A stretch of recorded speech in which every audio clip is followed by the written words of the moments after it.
organiser of Australia's only national hay competition says grower pride is at stake with increased entries this year. It's the second year the event has been held, and organisers say quality is better than ever, with some 1,080 submissions already received. Feedcentral's Quality Assurance and Supply Manager, Ian Wickham, says it helps build awareness about hay quality through benchmarking. We spend a lot of time on farm with growers and with end users like dairies and feedlots and graziers, and we just know that when the hay looks really good and feed tests really well, then the animals respond.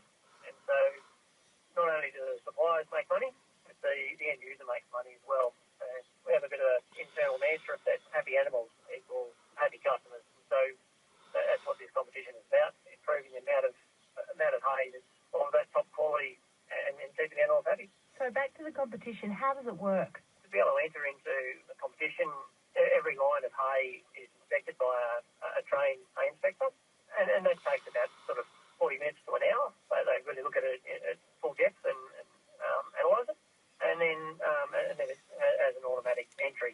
So it's a commercial sized load of hay, a truck load of hay, and they get automatic entry into it, and we compare right across the state.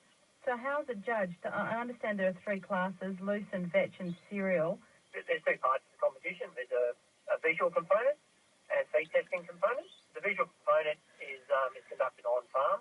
So one of our hay inspectors looks at the hay and rates it on colour and smell, things that will attract an animal to the hay.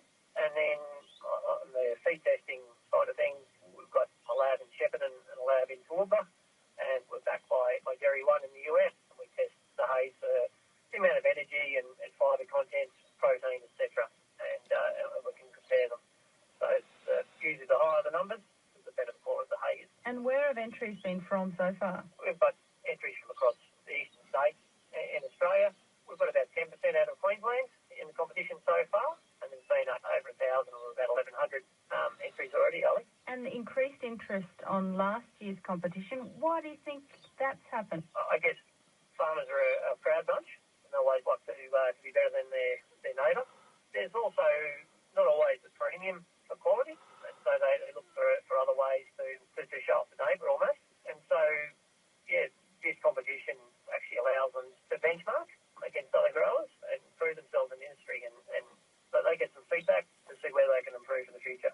Ian Wickham, just generally, what's the season been like for hay producers in southern Queensland? Look, it's been a fairly tough season by nature of the fact that about 10% of the entries from Queensland so far in total is a reflection on the dry weather we've had.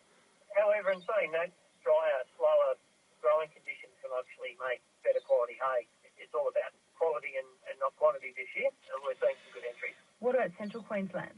Again, it's a mixed bag up there, Arlie. They've had some good seasons, yeah, and there's certainly been some good hay come out of that region as well.